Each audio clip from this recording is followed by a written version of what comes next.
आज के समय में जहाँ हर कोई एआई के पीछे भाग रहा है, कोई कहता है कि एआई दुनिया बदल देगी, तो कोई डरता है कि नौकरी खत्म हो जाएंगी। पर यह तो हर युग की कहानी है, जहाँ इंसान कभी धन के पीछे, कभी भगवान के पीछे, तो कभी किसी और चीज के पीछे भागता है। बहुत समय पहले जब ना एआई था और ना कोई ऐसी टेक्नोलॉजी थी, तब भी कुछ ऐसी शक्तियाँ मौजूद थी जो पूरी मानव जाति को चकित कर देती थी। जिनमें से एक है भगवान विष्णु का पहला अवतार, मत्स्य अवतार। यह अवतार विष्णु जी का मीन यानी मछली अवतार माना जाता है। तो आइए जानते हैं इस अवतार के बारे में। नमस्कार दोस्तों, मैं हर्षिता एसएनडी मीडिया से। बहुत समय पहले की बात है, ऋषि वैवस्वत मनु, जो मानव जाति के पूर्वज भी माने जाते हैं, एक दिन नदी के किनारे पूजा कर रहे थे।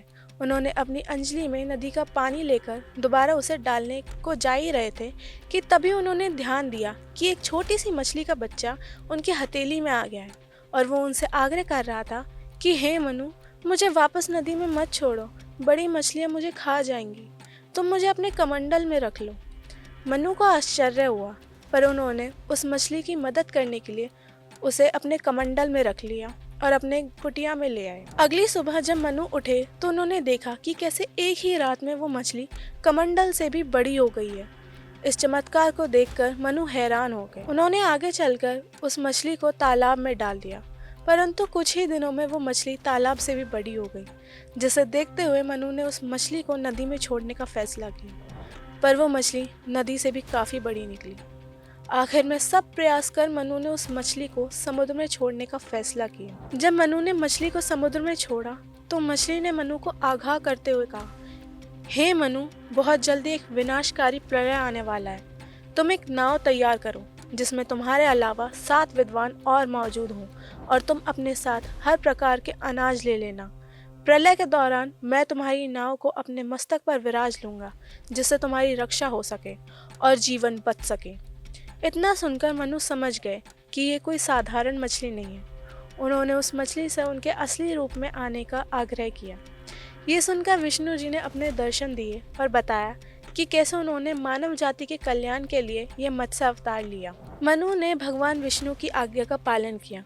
उन्होंने एक विशाल नौका तैयार की, अपने साथ हर प्रकार के अनाज के बीज लिए हुए और 7 विद्वानों को लिए हुए वो उस नाव पर सवार हो गए। जैसा भगवान ने कहा था वैसा ही हुआ। एक बहुत विनाशकारी प्रलय आने को तैयार था। कुछ समय बाद आसमान में काले बादल छा गए, तेज बारिश शुरू हो गई और नदियां और समंदर सब उफन पड़े। धीरे धीरे पूरी दुनिया पानी में डूब गई। तब समुद्र से एक बहुत बड़ी मछली निकली। मनु ने भगवान की आज्ञा का पालन किया। उन्होंने एक विशाल नौका तैयार की। अपने साथ हर प्रकार के अनाज के साथ और 7 विद्वानों के साथ वो नाव पर सवार हो गए और जैसा मछली ने कहा था वैसा ही हुआ। कुछ समय बाद आसमान में काले बादल छा गए, तेज बारिश शुरू हो गई, नदियाँ समुद्र सब उफन पड़े। धीरे धीरे पूरी दुनिया पानी में डूब गई।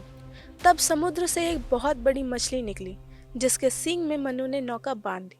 वो मत्स्य अवतार ही थे जो नौका को सुरक्षित जगह तक ले जा रहे थे। इस प्रलय के दौरान एक दैत्य ने वेदों को चुरा लिया। भगवान विष्णु ने उस दैत्य का अंत करके अपने ही मत्स्य अवतार में उसका कल्याण किया। वेदों को वापस लेकर आए और ज्ञान की रक्षा की। उन्होंने उस दैत्य को मारकर न केवल वेदों की रक्षा की, बल्कि जीवन की एक नई शुरुआत की भी रक्षा की थी। जब प्रलय शांत हुआ तो देखा कि हर तरफ बस पानी ही पानी था।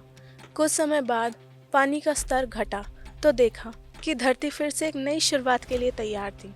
भगवान विष्णु ने मनु को आशीर्वाद दिया और कहा कि वो आगे चलकर मानव जाति के पहले पूर्वज बनेंगे। इस तरह मनु ने ही नई मानव सभ्यता की शुरुआत की। मत्स्य अवतार की कहानी हमें सिखाती है कि कोई चीज़ कितनी ही छोटी क्यों ना हो, उसे कभी कम नहीं समझना चाहिए। ये कहानी हमें बताती है कि आज की टेक्नोलॉजी कितनी भी आगे हो, लेकिन ज्ञान, धर्म और जीवन को बचाने का काम हमेशा भगवान ने ही किया। मत्स्य अवतार सिर्फ एक कहानी नहीं, बल्कि दुनिया का पहला नॉलेज बैकअप सिस्टम भी था। तो ये थी मत्स्य अवतार की कहानी। अगली वीडियो में हम बताएंगे भगवान विष्णु के दूसरे स्वरूप के बारे में। धन्यवाद।